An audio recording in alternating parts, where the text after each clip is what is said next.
Penatua Jin mengeluarkan kotak giok dari lengan bajunya dan membukanya, memperlihatkan 5 batu giok seukuran kepalan tangan dengan cahaya ungu redup. Ini adalah batu abadi tertinggi yang unik di alam abadi Hongmeng, batu cahaya ungu, kata Penatua Jin. Batu cahaya ungu tidak hanya dapat digunakan untuk membentuk formasi, memurnikan ramuan, dan memulihkan vitalitas seseorang seperti batu abadi tertinggi pada umumnya, tetapi juga memiliki energi ungu Hongmeng yang sangat murni, yang memungkinkannya melepaskan beberapa kekuatan magis istimewa. Dalam kontes mendatang, alam abadi ini dan alam abadi Shuro masing-masing akan mengirimkan 5 dewa sejati untuk berkompetisi. Semua pemenang akan menerima batu cahaya ungu. Bahkan jika sesama dewa dari alam abadi Shuro menang, aku tidak akan pelit. Tetua Jin selesai berbicara dan tersenyum kepada Tetua Bola dan yang lainnya. Tuan Bu, Tetua Bola, aku ingin tahu harta apa yang kalian berdua, sahabat abadi, rencanakan untuk diberikan kepada anak-anak muda ini.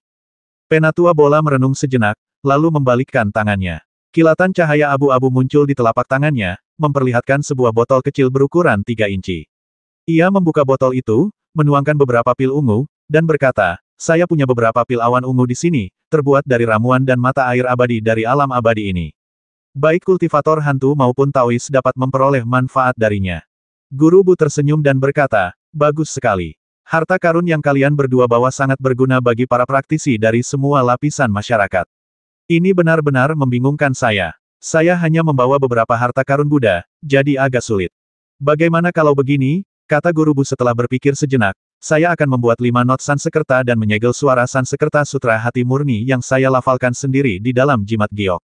Setelah kalian, para donatur, mengaktifkannya, kalian dapat menggunakan suara Sansekerta untuk mengolah pikiran dan menekan ibel dalam diri kalian. Kitab suci ini hanya menenangkan pikiran dan tidak membahayakan hantu dan dewa. Bahkan para kultivator hantu pun dapat menggunakannya. Terima kasih, senior. Limuran dan yang lainnya membungkuk hormat.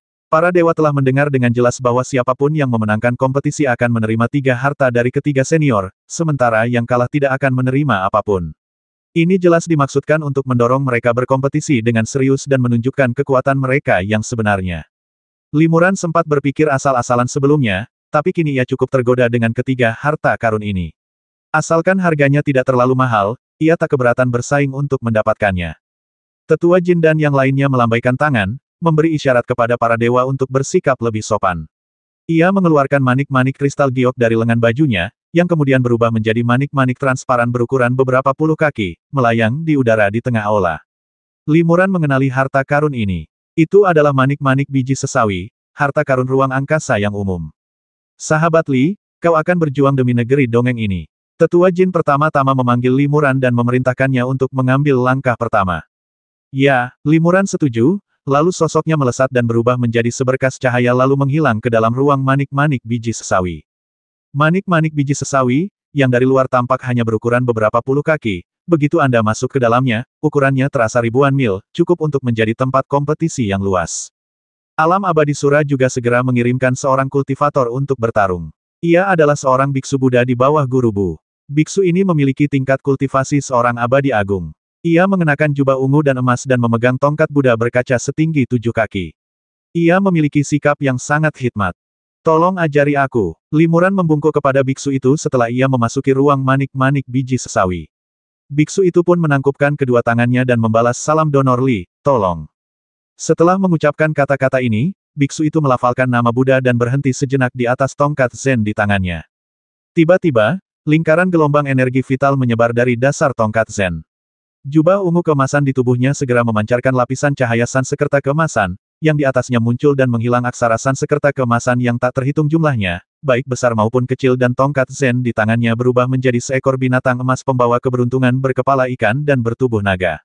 Setiap sisi emas pada tubuh binatang itu diukir dengan aksara Sansekerta yang berbeda. Limuran tidak menggunakan kekuatan magis apapun.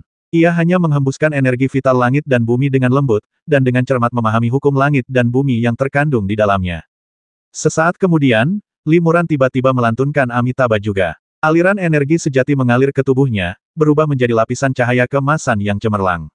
Di dalam cahaya keemasan itu, banyak karakter Sansekerta keemasan muncul dan menghilang, seperti lawannya, Sang Biksu. Hah! Para dewa tercengang. Guru Bu juga tercengang. Ia bergumam, mungkinkah donatur muda ini juga telah mempraktikkan kekuatan magis Sekte Brahma? Dan apakah itu juga praktik Sekte Shuro, Sutra Brahma Arhat? Biksu itu bahkan lebih terkejut. Ia menunjuk Limuran dan bertanya, bagaimana kau tahu keahlian sekte kami? Mungkinkah kau seorang praktisi awam di sekte kami? Limuran tersenyum tipis, lalu dengan lambaian tangannya, ia menarik cahaya Budanya. Ia hanya memanfaatkan kesempatan untuk merasakan kekuatan Buddha yang terkandung dalam vitalitas langit dan bumi di sekitarnya. Kekuatan Buddhisme juga merupakan salah satu dari sekian banyak cara langit dan bumi, dan juga dapat dirasakan. Seni tanpa nama memang teknik yang mencakup Dao Agung Langit dan Bumi. Bahkan dengan kekuatan magis Sekte Brahma, teknik ini dapat dengan mudah dikuasai dan dipahami tanpa hambatan apapun. Limuran berpikir dalam hati, Senior Wuming, teknik ini seharusnya tidak dianggap sebagai teknik Tao, kan? Zhao Wuming tersenyum dan berkata, benar. Wuming Jue bukanlah Tao maupun Buddha, juga bukan milik salah satu dari 3 agama atau 9 aliran pemikiran. Praktik ini hanya digunakan untuk memahami Dao Agung Langit dan Bumi. Apa yang disebut Tao, Buddha, hantu, dan praktik lainnya hanyalah salah satu jalan menuju Dao Agung. Namun, satu ki yang ditransformasikan menjadi 3 diri murni yang Anda praktikkan adalah praktik Tao murni, sehingga orang-orang ini menganggap Anda sebagai seorang kultivator Tao. Namun, Dao Agung tidak memiliki gerbang atau batas. Di mata para makhluk surgawi, apapun praktik atau kekuatan supernaturalnya, itu hanyalah cara untuk mengembangkan hukum langit dan bumi, dan semuanya dapat digunakan. Limuran mengangguk diam-diam setelah mendengar ini. Zhao Wuming telah lama mengingatkannya bahwa Dao Agung tidak memiliki gerbang atau batas. Apapun teknik yang dipraktikkan, seseorang sedang menjelajahi Dao Langit dan Bumi. Untuk benar-benar memahami Dao Agung, seseorang tidak boleh memendam hambatan atau hanya memihak pada satu jalan. Prinsip ini tidak sulit dipahami. Dengan Dao Agung yang tak terhitung jumlahnya, semakin komprehensif pemahaman seseorang, semakin baik. Namun, bagaimanapun juga, para kultivator abadi memiliki energi yang terbatas. Bahkan memahami satu Dao saja dapat menghabiskan ratusan ribu tahun kehidupan seorang kultivator tingkat tinggi. Memahami semua Dao Agung, hal ini hanya ada dalam imajinasi para abadi. Belum ada seorang abadi yang mencapainya. Hal ini terutama berlaku bagi para abadi sejati, yang baru saja bertransisi dari fana menjadi abadi, yang seringkali memahami satu Dao, karena hal ini menawarkan peluang lebih besar untuk mencapai pemahaman yang mendalam.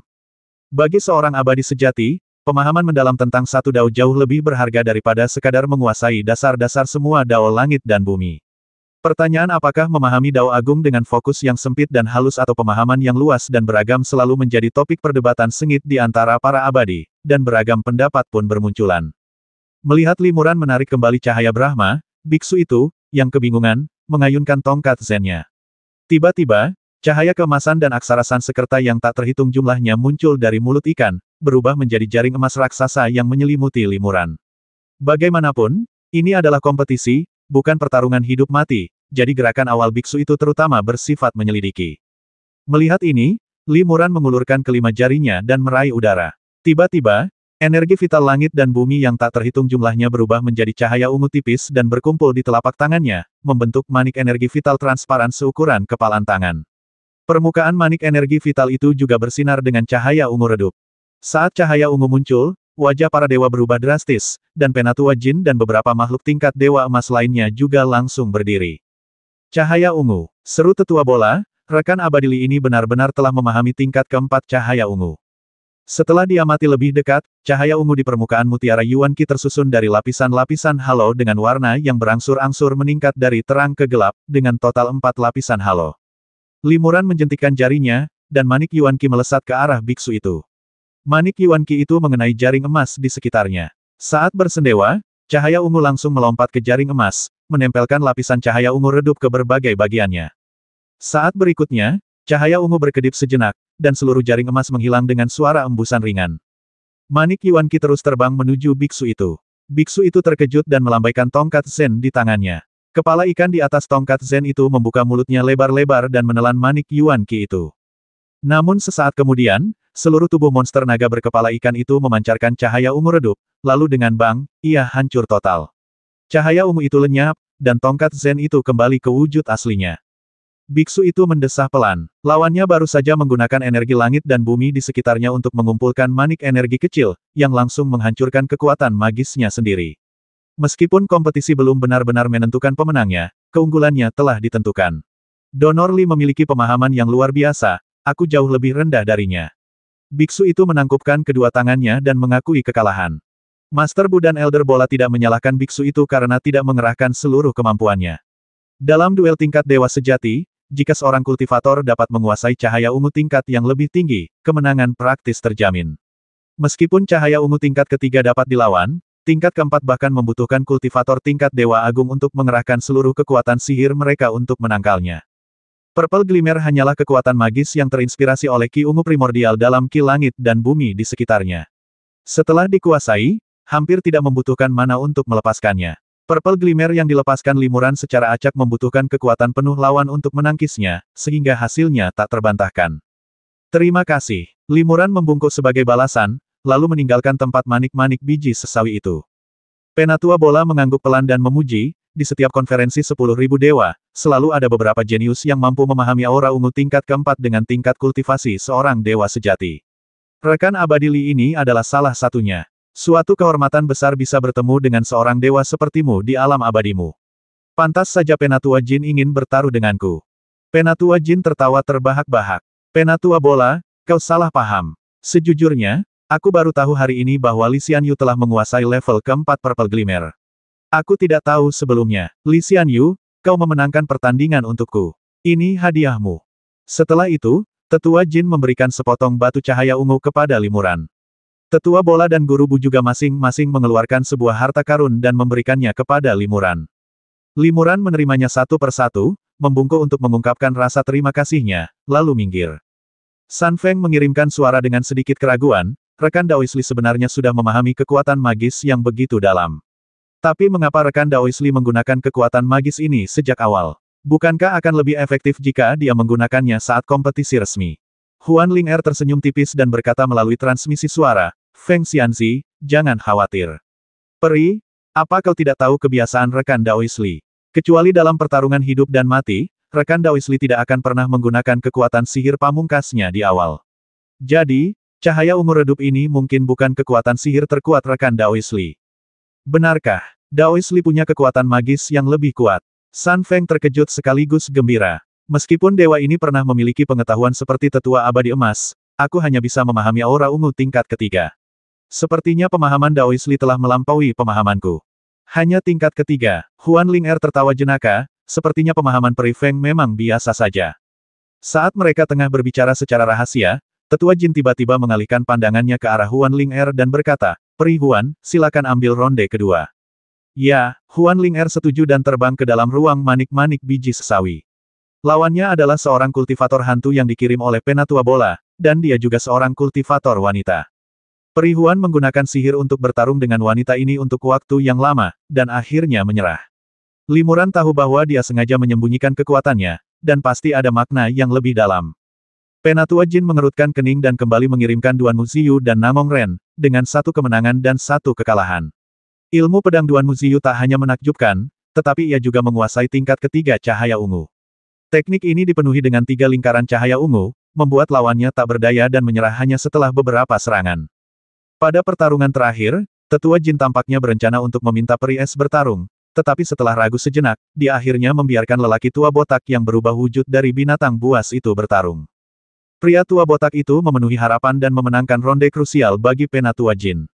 Penatua Jin sangat senang, dan Penatua Bola bersedia menerima kekalahan dan menyerahkan harta yang diinginkan Penatua Jin, sebuah manik pengumpul jiwa berwarna hijau. Manik pengumpul jiwa ini adalah harta karun yang telah kumurnikan selama 100 tahun di Medan Sura dengan kekuatan jiwa-jiwa yang tak terhitung jumlahnya. Aku ingin tahu untuk apa Penatua Jin ingin menggunakannya. Apakah untuk membudidayakan klon? Tanya Penatua Bola penasaran. Penatua Jin tersenyum tipis dan berkata, saya juga meminta harta ini atas nama seorang teman baik. Mengenai untuk apa teman itu membutuhkan harta ini, saya tidak tahu. Pertukaran berakhir tanpa rasa dendam di antara kedua belah pihak. Tetua Jin memenangkan taruhan dan mendapatkan mutiara pengumpul jiwa yang diinginkannya. Para dewa di alam abadi Sura juga menyaksikan berbagai kekuatan magis, terutama cahaya ungu tingkat keempat milik limuran, yang mencapai tujuan pertukaran. Penatua Bola berkata, kali ini, kami beruntung bisa melihat bintang-bintang baru dari alam abadi Anda.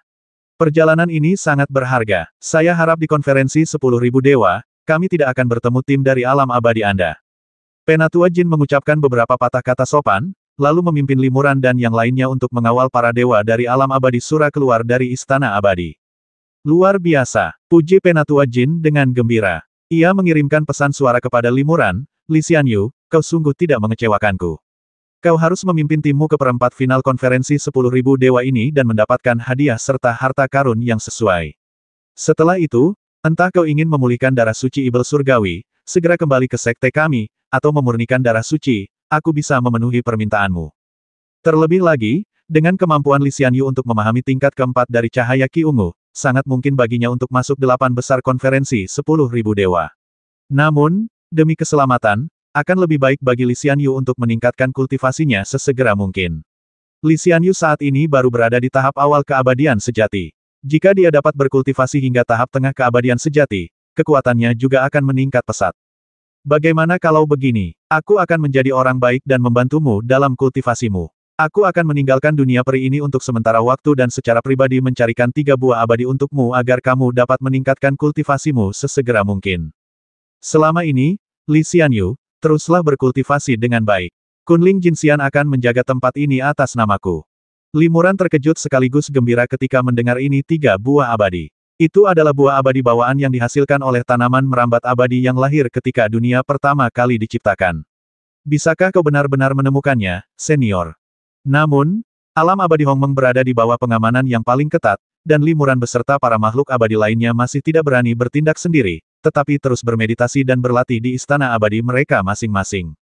Bertahun-tahun kemudian, Penatua Jin kembali dan, seperti dugaannya, membawakan limuran buah 3 abadi. Buah ini, berwarna krem, menyerupai sosok manusia setinggi 3 inci, lengkap dengan lengan dan kaki, tetapi berkepala 3.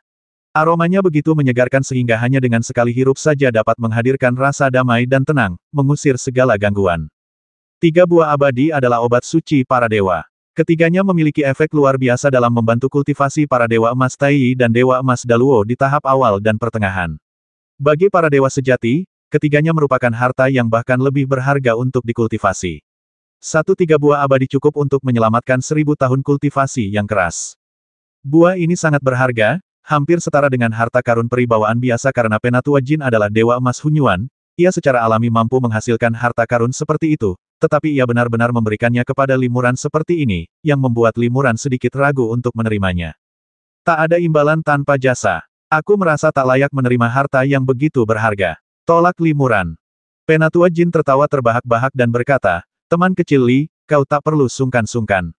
Asal kau berusaha sekuat tenaga untuk masuk 8 besar konferensi 10.000 dewa dan membantuku mendapatkan harta karun itu, ini akan menjadi hadiahku untukmu. Setelah mengatakan itu, Tetua Jin menyerahkan 3 buah abadi ke tangan Limuran. Limuran tidak bisa menolak, jadi ia menyimpan 3 buah abadi itu, berterima kasih padanya, dan pergi. Setelah kembali ke guanya, Limuran mengeluarkan 3 buah peri dan memberikannya kepada peri es dan peri ilusi untuk diperiksa dengan cermat. Akibatnya, peri es secara tak terduga menemukan bahwa ketiga buah abadi itu mengandung rahasia tersembunyi, kemungkinan besar akibat manipulasi dan penerapan batasan yang canggih oleh Tetua Jin. Jika Limuran langsung memakan dan memurnikan buah itu, kemungkinan besar ia tanpa sadar akan berada di bawah batasan Tetua Jin dan berada di bawah kekuasaannya. Huan Ling berkata, pasti ada yang mencurigakan tentang Tetua Jin. Dia tidak hanya meninggalkan darah Ibel Surgawi di tubuh rekan Daois Li, tetapi sekarang dia menyembunyikan lapisan batasan lain. Pasti ada alasan lain. Sepertinya dia tidak hanya ingin membuat rekan Daois Li mendapatkan 8 harta karun teratas untuknya, dia juga punya rencana lain. Limuran mengerutkan kening mendengar ini meskipun orang ini selalu tersenyum, hatinya sungguh jahat. Apa yang harus kita lakukan sekarang? Peri es merenung sejenak dan berkata, kalau kita ungkapkan ini sekarang, dia akan marah dan malu, yang akan semakin merugikan kita. Lebih baik kita lupakan saja dan bicarakan nanti setelah Li Xiaoyou dan makhluk surgawi lainnya bertemu. Jadi, haruskah kita makan 3 buah abadi ini atau tidak? Tanya Limuran. Makan, kata peri es. Batasan ini hanya ditinggalkan oleh Dewa Emas Primordial. Tak masalah jika ia tetap berada di dalam tubuh untuk sementara. Selama kita, para Dewa Surgawi, melihat wujud asli kita, tak akan sulit untuk melenyapkan batasan ini. Itulah yang akan kita lakukan. Kita akan berpura-pura tidak tahu dan terus berurusan dengan Tetua Jin. Limuran mengangguk dan setuju. Limuran kemudian mengambil 3 buah abadi dan memurnikannya. Meskipun buah ini mengandung rahasia tersembunyi, ia memang buah abadi kelas atas. Limuran menghabiskan 3 tahun untuk memurnikannya, dan setelah memurnikannya, ia benar-benar mendapatkan banyak manfaat. 3 tahun kemudian, Penatua Jin menemukan alasan lain untuk memanggil Limuran dan yang lainnya, mengatakan bahwa ia ingin bertanya apakah mereka mengalami kesulitan dalam perkembangan kultivasi mereka. Sebenarnya, ia hanya ingin melihat apakah Limuran telah memurnikan 3 buah abadi. Setelah memastikan Limuran telah memurnikan buah tersebut, Penatua Jin sangat puas dan mengangguk berulang kali. Ia memerintahkan para kultivator lainnya untuk mundur, hanya menyisakan Limuran. Saat San Feng dan yang lainnya mundur, mereka melirik Limuran dengan cemas, takut Tetua Jin akan menyakitinya. Namun, Peribing menyampaikan kepada mereka bahwa Tetua Jin masih perlu menggunakan Limuran untuk mencapai perempat final konferensi 10.000 dewa dan tidak akan menyakitinya sebelum itu. Hal ini sedikit menenangkan San Feng dan yang lainnya. Setelah para dewa pergi, Penatua Jin mengerutkan kening dan bertanya pada Limuran, "Sahabat Li, aku bisa merasakan aura 3 buah abadi terpancar darimu. Sepertinya kau baru saja menyempurnakannya. Namun, buah ini sangat efektif. Pemahaman dan kekuatan magismu lebih dari cukup untuk mencapai tingkat yang dibutuhkan untuk naik dari Jade Immortal ke Upper Immortal. Mengapa kau masih terjebak di tahap awal True Immortal? Mungkinkah ada yang salah dengan teknik kultivasimu?" Hati Limuran berdebar kencang. Tetua Jin hendak menyelidiki metode kultivasi utamanya. Setelah ragu sejenak, ia pun berkata, "Metode kultivasi yang saya kembangkan agak unik. Saya tidak perlu berkultivasi selangkah demi selangkah dari Jade Immortal hingga Supreme Immortal. Sebaliknya, saya mengolah ketiganya secara bersamaan. Setelah mencapai kesuksesan besar, saya dapat langsung maju dari tahap awal True Immortal menuju kesempurnaan agung alam Supreme Immortal di tahap akhir True Immortal. Memang 3 yang murni." Tetua Jin tersenyum tipis. Ia tidak terlalu terkejut, melainkan lega. Ia jelas sudah menduga hal ini sejak lama, tetapi tak pernah mengungkapkannya. Ternyata senior itu sudah tahu. Hati Limuran bergetar. Ia tidak menampilkan tubuh Dharma 3 murni secara bersamaan, tetapi ia tetap terlihat oleh Tetua Jin, seorang master dengan tingkat kultivasi Hunyuan Golden Immortal. Penatua Jin tersenyum dan berkata, "Satu ki yang ditransformasikan menjadi 3 murni pernah menjadi teknik abadi Tao yang paling populer di zaman kuno. Namun, karena tingkat kesulitannya yang ekstrim, mudah untuk memulai, tetapi sangat sulit untuk dikuasai, teknik ini perlahan-lahan ditinggalkan oleh para abadi dan hilang. Li Xianyu secara mengejutkan mampu mengolah 1 ki yang ditransformasikan menjadi 3 murni dan mencapai kesuksesan yang luar biasa. Dia benar-benar jenius. Namun, setahu saya, hanya segelintir kultivator di alam abadi ini yang menguasai teknik 1 ki yang ditransformasikan menjadi 3 ki murni. Saya ingin tahu dari mana sahabat abadi Li Xianyu memperoleh teknik ini." Limuran diam-diam merasa khawatir. Pertanyaan Tetua Jin sebenarnya adalah upaya lain untuk menyelidiki latar belakangnya. Jika ia mengungkapkan kesalahan apapun dalam jawabannya, ia mungkin akan ketahuan dan bahkan menyebabkan masalah besar. Ia tidak boleh mengatakan yang sebenarnya, kalau tidak, ia akan mengungkap keberadaan Zhao Wuming. Dengan pikiran yang berkecamuk, Limuran berkata, "Junior ini juga memperoleh teknik ini melalui bimbingan seorang tetua abadi emas secara kebetulan. Namun, tetua ini begitu sulit dipahami sehingga aku tidak tahu identitasnya. Aku hanya tahu bahwa dia mungkin seorang serangga abadi." Haha, Tetua Jin tiba-tiba tertawa terbahak-bahak, menatap langit. Ia lalu berkata, "Kebetulan sekali. Aku mungkin mengenali tetua abadi serangga yang disebutkan Li Xianyu. Lagi pula, aku pernah membahas teknik transformasi 1 ki menjadi 3 ki murni dengannya.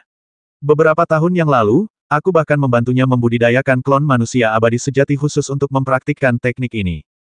Limuran terkejut ketika mendengar ini dan bertanya dengan tergesa-gesa, "Apakah klon guru itu pandai menggunakan pedang?" "Tepat sekali," jawab Penatua Jin, "sepertinya kita sedang membicarakan orang yang sama." Limuran langsung bertanya, "Bolehkah saya bertanya siapakah guru yang Anda sebutkan?" "Saya menerima ajarannya sebagai hadiah, dan melalui kultivasi, saya telah mencapai tingkat kultivasi saya saat ini. Saya hanya berpikir untuk membalas budi sebagai ungkapan rasa terima kasih saya." Tetua Jin menggelengkan kepalanya dan berkata, "Jangan khawatir, Li Xianyu. Bagaimana dengan ini? Fokus saja pada kultivasimu dan usahakan untuk menyelesaikan transformasi 1 ki menjadi 3 murni sesegera mungkin. Selama kau berhasil memasuki perempat final dan mendapatkan harta karun itu untukku, aku berjanji akan memberitahumu identitas tetua abadi serangga itu." Aku yakin tetua abadi serangga itu tidak menyangka Li Xianyu bisa benar-benar mencapai transformasi 1 ki menjadi 3 murni. Ya, Limuran mengangguk kecil, setuju. Ia sudah menduga bahwa tetua abadi serangga yang dimaksud Tetua Jin kemungkinan besar adalah penggarap serangga abadi emas yang mereka cari, orang yang mengendalikan penerbangan pedang abadi bebas dan mudah, memiliki pengetahuan tentang 13 dewa kiamat dan artefak suci, dan bahkan telah mengirim klon bebas dan mudah ke alam bawah untuk mencari rahasia cermin kembar kekacauan. Setelah kembali ke gua, Limuran memberitahu Peri Es dan Huan Ling-er tentang kejadian tersebut. Huan Ling-er menghela napas panjang dan berkata, akhirnya kita menemukan petunjuk tentang Xiao Yaozi palsu itu. Penggarap serangga abadi emas ini mengetahui banyak rahasia kita dan bahkan berniat mengincar artefak kita. Kita harus mengikuti petunjuk ini dengan saksama dan mengendalikannya sesegera mungkin. Benar sekali, kata Peri Es. Penggarap serangga abadi emas itu belum tahu identitasnya, jadi kemungkinan besar dia tidak akan membocorkan rahasianya. Kita harus bertindak sangat rahasia dan tidak membiarkannya tahu. Kalau tidak, dia mungkin akan membocorkan rahasianya, dan kita akan mendapat masalah besar. Setelah Limuran dan yang lainnya berlatih di alam abadi Hongmeng selama lebih dari 100 tahun, konferensi 10.000 dewa akhirnya resmi dimulai. Konferensi 10.000 dewa tahun ini dihadiri oleh lebih dari 500 tim dari berbagai alam abadi, dengan lebih dari 2.000 dewa sejati berpartisipasi dalam kompetisinya sendiri. Ditambah dengan para kultivator yang mengawal dan mendampingi para dewa sejati ini, serta para tetua dewa emas dan murid-murid mereka yang datang khusus untuk mengamati kompetisi, jumlah totalnya tidak kurang dari 10.000. Konferensi 10.000 dewa sungguh sesuai dengan namanya. Yang lebih penting, para dewa sejati yang bisa datang ke sini adalah murid langsung dan orang kepercayaan para tetua dewa emas, atau mereka yang muncul dari kompetisi seleksi di berbagai alam abadi. Mereka bukanlah dewa sejati biasa, melainkan segelintir dewa sejati yang menonjol. Jalan menuju keabadian itu panjang, dan mencapai keabadian sejati sangatlah langka. Seringkali, hanya satu individu yang beruntung di antara beberapa alam perantara dan ratusan alam bawah yang dapat mencapai tingkat kemajuan ini. Para makhluk abadi yang berpartisipasi dalam konferensi 10.000 makhluk abadi dipilih secara cermat dari antara mayoritas makhluk abadi. Dapat dikatakan bahwa konferensi ini mempertemukan para elit dari hampir separuh dunia makhluk abadi. Penyelenggara konferensi 10.000 dewa abadi ini adalah Istana Penciptaan, yang diakui sebagai sekte terkemuka di dunia abadi. Istana Penciptaan membanggakan 7 dewa abadi surgawi, yang dikenal oleh para dewa sebagai 7 leluhur penciptaan. Istana Penciptaan juga mencakup alam abadi 9 surga yang paling makmur, bersama dengan puluhan alam lainnya, baik besar maupun kecil. Di konferensi 10.000 dewa abadi ini, Limuran tidak hanya bertemu puluhan ribu dewa sejati dari berbagai alam abadi, tetapi juga ratusan master dewa emas yang jarang terlihat. Bahkan Patriark Xuantian, salah satu dari 7 leluhur penciptaan, muncul di hadapan para dewa abadi sebagai inkarnasi hantu. Seorang tetua Hunyuan Golden Immortal dari Istana Penciptaan memimpin konferensi 10.000 dewa. Ia dengan hormat memberi hormat kepada bayangan Patriark Xuantian, lalu mengeluarkan piring giok hijau dari lengan bajunya dan mengetuknya pelan dengan jarinya. Plakat giok itu langsung berkibar tertiup angin, berubah menjadi prasasti giok setinggi 1000 kaki, berdiri di antara langit dan bumi. Tetua abadi emas menjentikkan jarinya lagi, dan seberkas cahaya ungu menembus prasasti giok itu. Lapisan aura ungu segera muncul dari prasasti, perlahan-lahan mengembun dan berubah menjadi karakter-karakter abadi. Inilah nama-nama 512 tim yang berpartisipasi dalam konferensi 10.000 dewa. Tetua abadi emas berkata dengan lantang, para kapten dari setiap tim, mohon pancarkan aliran energi vital di dalam nama tim kalian masing-masing. Monumen ini akan merasakan kekuatan hukum yang terkandung dalam setiap aliran energi vital dan kemudian mengatur pertandingan berdasarkan kekuatan mereka. Oleh karena itu, saya mendesak semua kapten untuk pancarkan aliran energi vital dengan segenap kekuatan mereka, agar monumen ini dapat merasakan kekuatan. Monumen ini akan memisahkan tim yang lebih kuat, mencegah mereka bertemu di babak selanjutnya sementara tim yang lebih lemah akan sering menghadapi lawan yang tangguh di 2 babak pertama. Ya, setelah menerima perintah itu, lebih dari selusin jenderal segera terbang ke sekitar prasasti Batu Giok, mengerahkan ki dan keterampilan mereka, serta menyuntikkan aliran energi murni ke dalam nama-nama tim mereka. Beberapa kultivator menyuntikkan seberkas api abadi, beberapa menyuntikkan sinar udara dingin, dan beberapa menyuntikkan sinar cahaya pedang. Apapun kekuatan magis mereka, semuanya terserap sepenuhnya setelah mengenai prasasti giok. Prasasti itu sendiri tidak berubah sama sekali, tetapi karakter abadi yang disuntik vitalitas dikelilingi oleh lapisan cahaya ungu redup, mencegah kultivator lain menyuntikkan lebih banyak vitalitas ke dalamnya. Karena tablet giok merasakan kekuatan hukum yang terkandung di dalamnya, tujuannya bukan untuk menyuntikkan lebih banyak energi vital, melainkan untuk mendapatkan energi yang lebih murni. Oleh karena itu, para jenderal menggunakan kekuatan magis mereka yang paling kuat, yang juga mengandung kekuatan hukum terkuat. Tiba-tiba, terjadi keributan di dekat prasasti Batu Giok. Ternyata itu adalah salah satu dewa muda. Cahaya pedang yang ditembakkannya ke prasasti Batu Giok ternyata mengandung cahaya ungu tingkat keempat. Tingkat keempat energi ungu berkilauan sangat berharga bagi seorang dewa sejati. Dalam konferensi 10.000 dewa sebelumnya, hanya sekitar selusin dewa sejati yang pernah mencapai tingkat ini.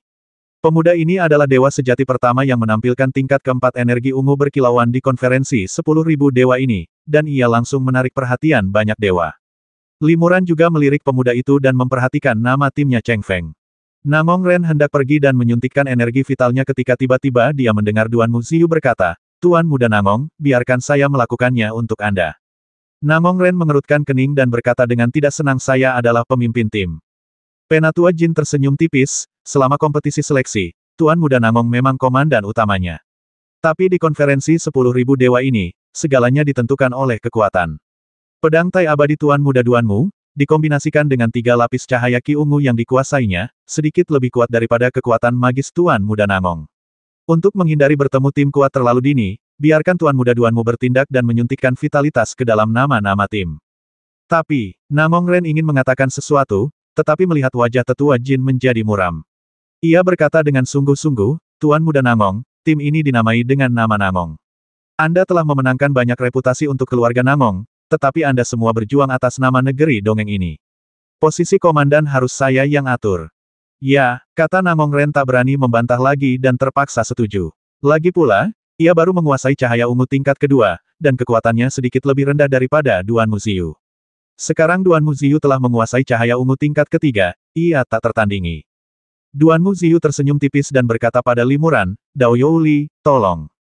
Limuran mengangguk sedikit dan terbang ke sekitar prasasti giok bersama Duan Muziu. Duan Muziu memanggil pedang Taixian dan perlahan-lahan menuangkan seluruh energi sejatinya ke dalam pedang tersebut. Setelah meramu cukup lama, ia tiba-tiba berteriak keras dan menebas dengan pedangnya. Kilatan cahaya pisau dengan cepat menembus 2 karakter Namong di prasasti giok, berubah menjadi lapisan cahaya ungu yang menyelimuti keduanya. Setelah diamati lebih dekat, permukaan cahaya ungu itu tertutup 3 lapisan halo, tetapi semuanya segera menghilang. Semua makhluk abadi di dekatnya dapat melihat perubahan halus ini dengan jelas, dan banyak dari mereka memandang ke arah Duan Muziu, menganggapnya sebagai saingan potensial. "Li Xianyu, giliranmu." Duan Muziu menyimpan pedang Taixiannya dan tersenyum tipis. Ia cukup puas dengan serangan sebelumnya. Setelah 100 tahun berkultivasi, ia memang telah membuat beberapa kemajuan. Limuran seakan tuli terhadap suara itu. Ia melayang tak bergerak di udara, matanya terpaku pada huruf-huruf abadi di prasasti giok, tanpa bergerak sedikit pun. "Teman Li, cepatlah bergerak!" teriak Duan Muziu lagi, dan Limuran akhirnya tersadar. Ia tersenyum pada Duan Muziu dan mengangguk, "Oke."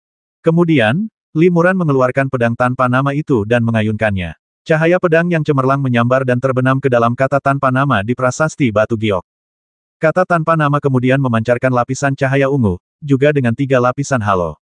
Ini, Duan Muziu tertegun, tidak mengerti mengapa Limuran melakukan ini. Dia sudah dengan mudah menampilkan level keempat Purple Ki Shimmer beberapa dekade yang lalu. Mengapa dia baru menampilkan level ketiga Purple Ki Shimmer dalam pertempuran sepenting ini? Limuran tersenyum dan terbang kembali ke sekitar tetua Jin dan makhluk abadi lainnya. Wajah penatua Jin menjadi gelap ketika ia bertanya, "Li Xianyu, pasti ada tujuan yang lebih dalam di balik ini. Konferensi 10.000 dewa ini sangat penting. Li Xianyu, tolong jangan anggap remeh." Limuran berkata, "Tentu saja aku tidak berani menganggapnya enteng. Awalnya aku berencana menggunakan cahaya ungu tingkat keempat, tetapi sebelum melakukannya, aku memeriksa dengan cermat nama tim di tablet giok dan tiba-tiba menemukan sesuatu." "Penemuan apa?" tanya para dewa penasaran. Limuran melanjutkan, "Saya perhatikan beberapa nama tim bersinar ungu, tetapi mereka hampir tidak mengandung kekuatan hukum. Ini menunjukkan bahwa beberapa pemimpin tim sengaja menyembunyikan kekuatan mereka. Vitalitas yang mereka keluarkan mungkin tampak supernatural, tetapi kekuatan hukum yang mereka miliki sangat lemah." Namong Ren bertanya dengan ragu, mengapa mereka melakukan ini? Bukankah mereka akan menghadapi tim terkuat di babak pertama? "Benar," Li Muran mengangguk. "Aku juga berpikir begitu. Para komandan itu mungkin sama sekali tidak peduli menang atau kalah.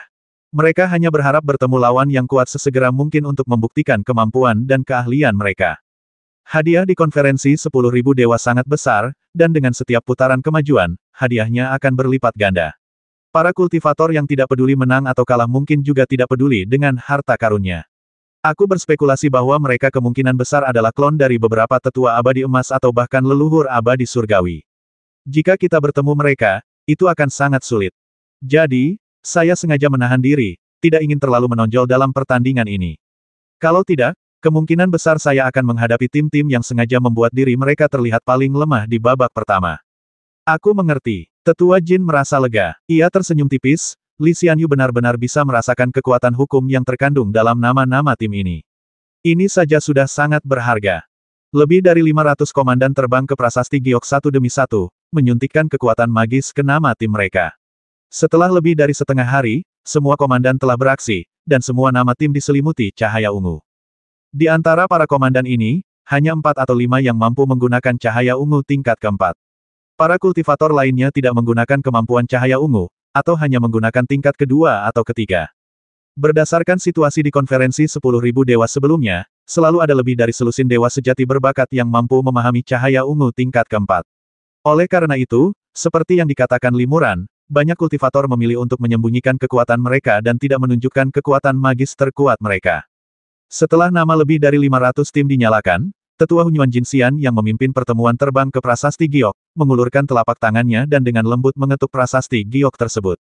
Bang! Dengan suara pelan, kekuatan suci disuntikkan ke dalam prasasti giok.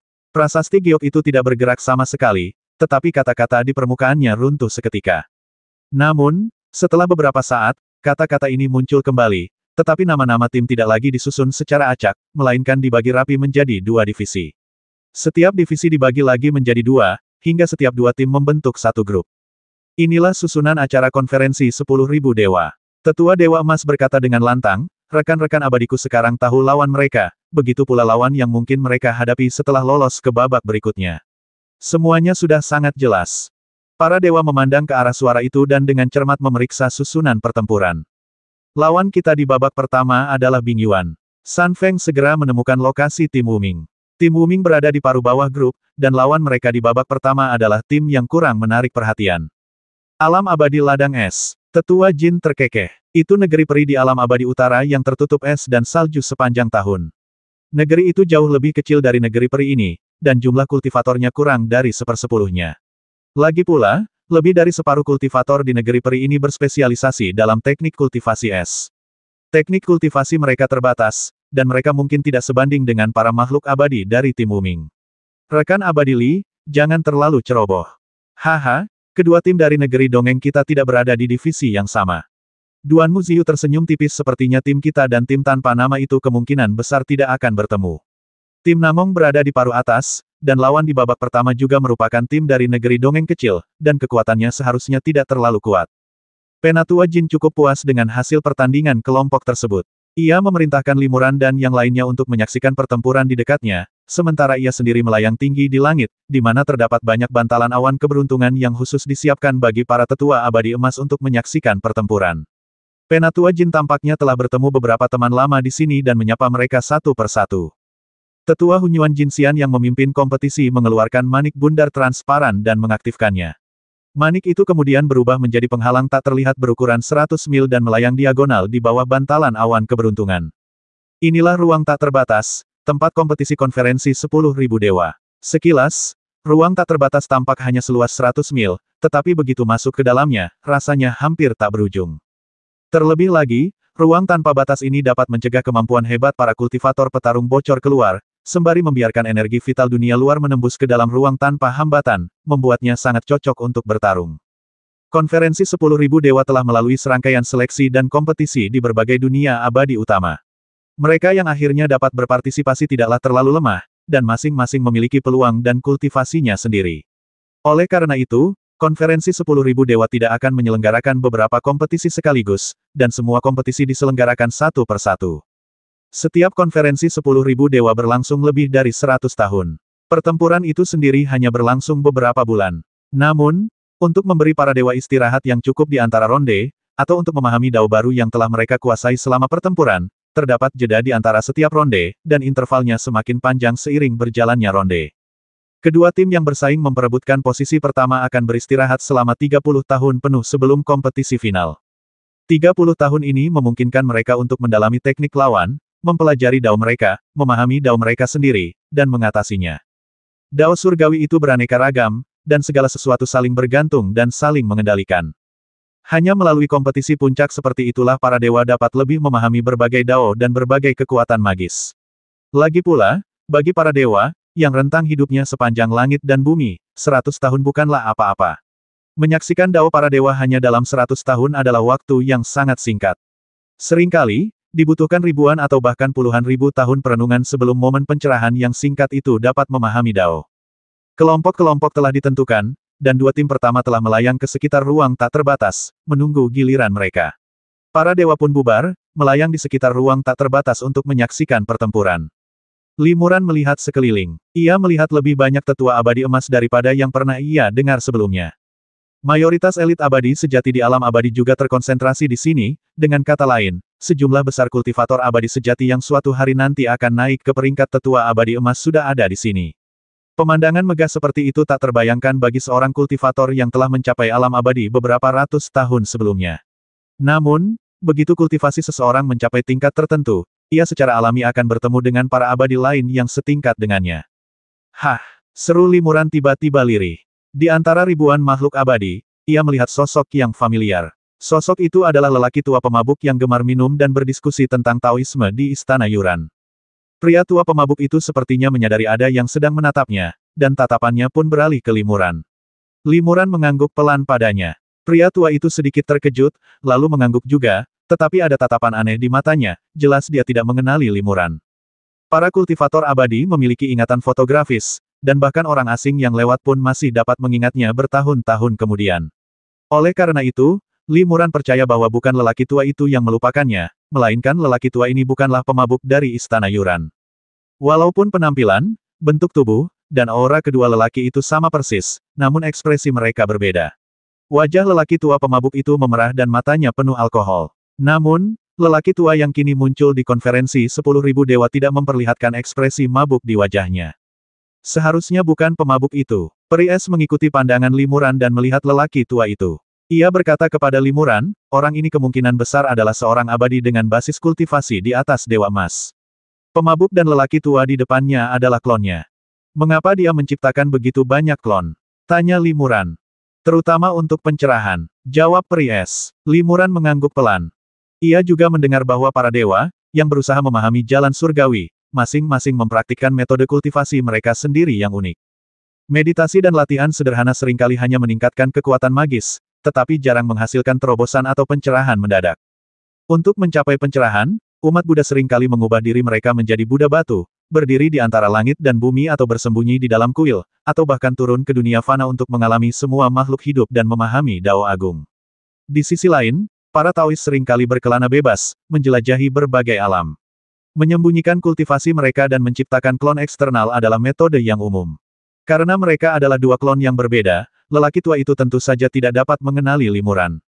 Limuran tidak menyapanya lagi, kalau tidak, akan terlalu tiba-tiba. Selain lelaki tua itu, Limuran tidak melihat sosok familiar lainnya. Mungkin 13 Dewa Kiamat sudah tiba, tapi metode penyembunyian yang mereka gunakan begitu canggih sehingga sulit ditemukan. Pikir Limuran dalam hati. Tidak lama kemudian, dua dewa sejati terbang ke angkasa Wuji, dan babak pertama kompetisi pertama konferensi 10.000 dewa resmi dimulai. Namun, perbedaan kekuatan di antara keduanya sangat mencolok. Peri bertopeng itu hanya melirik lawannya, dan lawannya tampak kehilangan seluruh jiwanya, membeku di tempat, dengan ekspresi linglung. Peri bertopeng itu kemudian memanggil sehelai sutra, yang mengikat dan menjerat lawannya dengan erat seperti kepompong. Setelah sadar kembali, lawannya menyadari bahwa mereka tidak dapat bergerak, kekuatan mereka tersegel, dan hanya bisa mengakui kekalahan. Limuran menyadari bahwa taktik peri bertopeng itu kemungkinan merupakan semacam kekuatan ilahi. Para dewa memiliki beragam metode, dan pada tingkat kultivasi tertinggi, tatapan mata saja dapat menyimpan niat membasmi yang sangat kuat.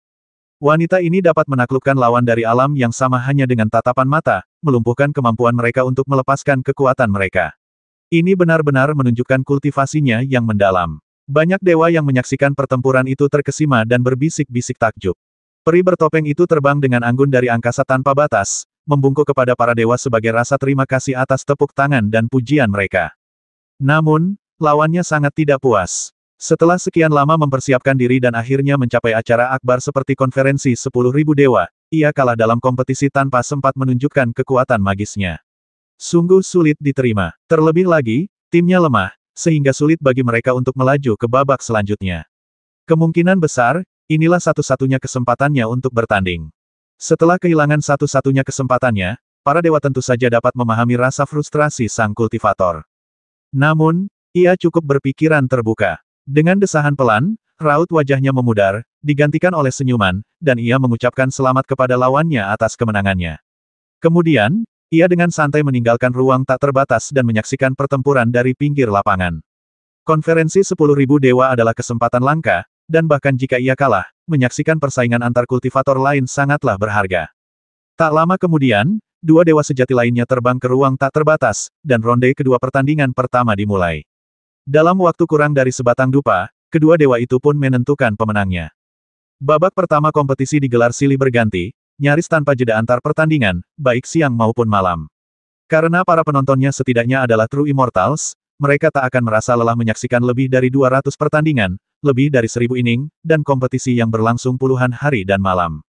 Terdapat perbedaan kekuatan yang jelas antara kedua tim di pertandingan pertama, dengan tim peri bertopeng memenangkan 3 ronde berturut-turut, memastikan kemenangan mutlak. Namun, menurut aturan konferensi 10.000 dewa, meskipun pemenangnya telah ditentukan, ronde keempat akan berlangsung seperti biasa, memberi setiap dewa kesempatan untuk menunjukkan kemampuan mereka. Limuran awalnya berasumsi bahwa ronde keempat ini hanyalah formalitas, bahwa kultivator yang menang kemungkinan besar akan menyerah setelah beberapa gerakan. Tak disangka, di ronde keempat ini, di mana menang atau kalah bukanlah masalah, kedua kultivator terlibat dalam pertarungan sengit.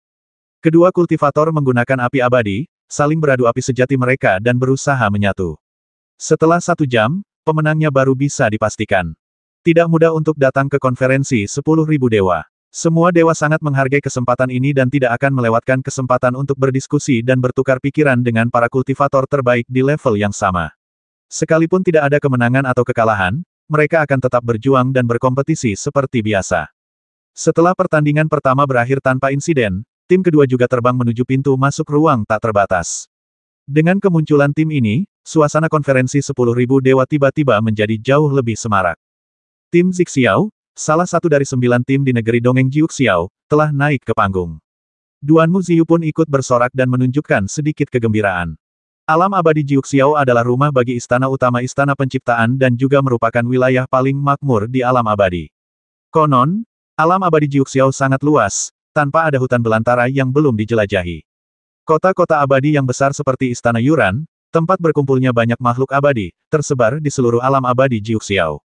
Alam abadi Jiuxiao adalah rumah bagi para ahli yang tak terhitung jumlahnya, tetapi hanya 9 tim yang dikirim ke setiap konferensi 10.000 dewa, yang diberi nama Cixiao, Bixiao, Qingqiao, Yunxiao, Xuanxiao, Yuxiao, Lianxiao, Zixiao, dan Daxiao. Kompetisi seleksi di alam abadi Jiuxiao sangat sengit, dan dikabarkan bahwa banyak dewa dari alam abadi Jiuxiao bahkan melakukan perjalanan ke alam abadi lainnya khusus untuk berkompetisi dalam konferensi 10.000 dewa. Sebagai salah satu dari 9 tim di alam abadi Jiuxiao, kemunculan tim Langit Ungu memicu perbincangan hangat di antara para penonton. Terlebih lagi, yang pertama kali turun ke lapangan adalah Kapten Tim Langit Ungu, seorang pemuda tampan berpenampilan awet muda dan berwatak tenang. Duanmu Ziyu selama ini selalu bersikap sombong, tetapi tatapan yang diberikannya kepada pemuda itu merupakan tatapan kekaguman. Duanmu, apakah Anda mengenali orang ini? Tanya Limuran. Duanmu Ziyu mengangguk pelan. Nama tahu pria ini adalah Jing Wu, dan dia salah satu dari 18 Dewa Kunlun paling terkenal dari Istana Penciptaan.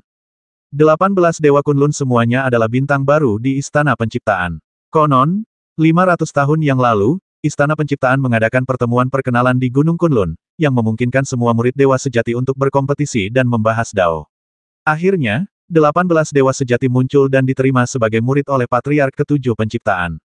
Inilah 18 dewa Kunlun yang dibicarakan semua dewa dengan penuh semangat. Artinya, dia murid Sekte Tianxian. Limuran terkejut dan tak kuasa menahan diri untuk menatap pemuda itu lagi.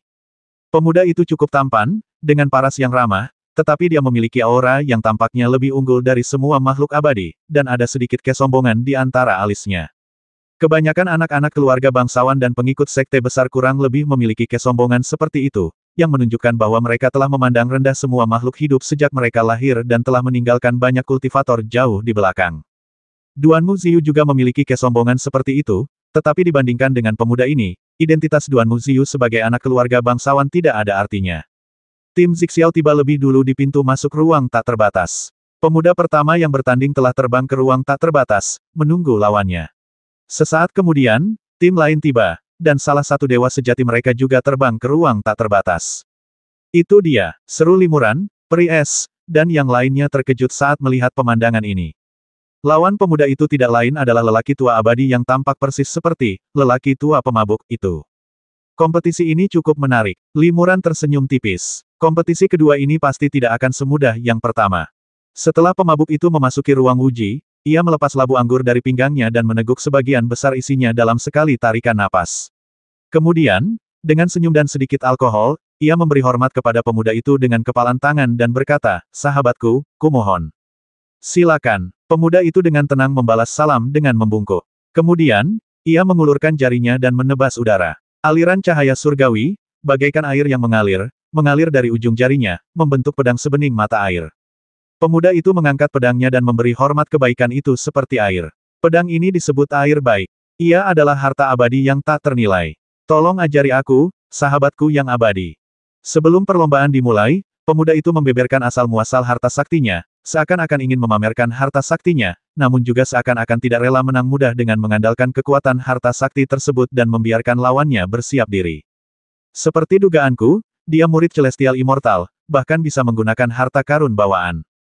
Puji Duan Muziu. Umumnya, hanya para tetua di tahap Golden Immortal yang memenuhi syarat untuk memiliki harta karun bawaan, sementara banyak Tai Golden Immortal di tahap awal Golden Immortal bahkan menggunakan harta karun yang diperoleh. Lebih lanjut, bahkan kultivator True Immortal biasa, bahkan mereka yang telah mencapai ranah Great Immortal, tidak memiliki kekuatan spiritual untuk memanipulasi harta karun bawaan. Bagi seorang abadi sejati, mempersembahkan harta abadi bawaan tidak hanya menunjukkan bahwa statusnya sangat tinggi, tetapi juga kekuatannya pasti luar biasa. Mata semua makhluk abadi hampir tertuju pada pedang abadi Xiantian di tangan pemuda itu, tetapi mereka mendengar lelaki tua pemabuk itu tertawa dan menggelengkan kepalanya berulang kali, setengah gila dan setengah mabuk. Kebaikan tertinggi itu seperti air. Tidak, kebaikan tertinggi itu seperti anggur. Aku akan mengorbankan pedang anggur baik. Setelah berkata demikian, ia mengocok labu anggur itu pelan-pelan, dan sedikit anggur peri berubah menjadi aliran air tipis yang mengalir keluar. Anggur peri itu berevolusi di udara untuk sementara waktu, dan benar-benar membentuk pedang peri yang sebening air. Selain memancarkan aroma anggur yang kuat, bentuknya hampir persis sama dengan pedang Sansui. Adegan itu cukup lucu, dan tawa lepas terdengar dari para dewa yang menyaksikan pertempuran itu. Pemuda itu tetap diam, tetapi ada sedikit kekesalan di matanya. Pemuda itu berhenti bicara omong kosong. Ia memegang pedang Sansui di tangannya dan mengayunkannya pelan. Tiba-tiba, cahaya pedang tipis melesat di udara. Cahaya pedang itu awalnya tidak signifikan, tetapi setelah bersendewa dengan vitalitas langit dan bumi di sekitarnya, tiba-tiba mengubah semua energi ungu primordial menjadi energi pedang yang agung. Cahaya pedang itu bagaikan gelombang raksasa, semakin tinggi, semakin kuat, dan akhirnya hampir menyapu separuh langit. Tidak hanya itu, ada lapisan cahaya ungu yang berkelap-kelip di permukaan gelombang raksasa itu. Setelah diamati lebih dekat, cahaya ungu ini memiliki 4 lapisan halo, dan itu adalah lapisan cahaya ungu keempat. Seperti yang diharapkan dari salah satu dari 18 Dewa Kunlun. Satu tebasan pedang saja sudah sekuat itu. Dewa ini takkan mampu mengalahkannya. Duan Muziu mendesah. Ilmu pedangnya terkenal karena kekuatan dan keganasannya yang dahsyat, dan satu tebasan saja tak tertandingi kekuatannya. Namun, setelah menyaksikan tebasan pemuda itu, ia tahu bahwa ia bukan tandingannya. Kebanyakan makhluk abadi yang menyaksikan pertarungan itu seperti Duan Muziu. Melihat momentum pedang ini, mereka sudah terkesan dan berpikir dalam hati bahwa perjalanan ini sepadan. Lelaki tua pemabuk itu mengetuk pelan pedang anggur baik, dan pedang itu langsung berubah menjadi aliran air, mengalir deras ke dalam gelombang energi pedang lawan yang dahsyat. Anehnya, air itu tidak ditelan gelombang, melainkan secara bertahap memampatkan esensi energi pedang di dalamnya menjadi gumpalan energi langit dan bumi, yang kemudian menyatu dengan anggur. Lelaki tua pemabuk itu memanfaatkan situasi dan menelan anggur itu. Anggur yang enak, anggur yang enak. Pria tua pemabuk itu tertawa beberapa kali, tampak semakin mabuk. Pada saat yang sama, gelombang energi pedang yang dahsyat berhenti hanya beberapa meter dari tubuh pria tua itu dan menghilang dengan suara dentuman keras. Kecuali beberapa orang abadi seperti Limuran, hanya sedikit yang dapat menduga bahwa lelaki tua pemabuk itu benar-benar dapat menangkis pedang ini, dan para orang abadi itu langsung berseru kaget. Kau, avatar Patriark Xuantian, yang melayang di titik tertinggi, tiba-tiba berbicara. Ia mengamati lelaki tua pemabuk di angkasa luas itu, mendengus dingin, dan membentak, dasar mongki tua yang biasanya sulit dipahami, ternyata datang ke konferensi 10.000 dewa ini. Dan kau bahkan mengirimkan avatarmu untuk berpartisipasi dalam kompetisi ini. Apa kau mencoba menindas murid-muridku? Para dewa terkejut mendengar ini. Mungkinkah lelaki tua pemabuk ini juga avatar dari Dewa Surgawi? Meskipun Dewa Surgawi mengirimkan avatar untuk berpartisipasi dalam konferensi 10.000 dewa bukanlah hal yang aneh, melihat avatar Dewa Surgawi di hari pertama kompetisi sungguh memanjakan mata.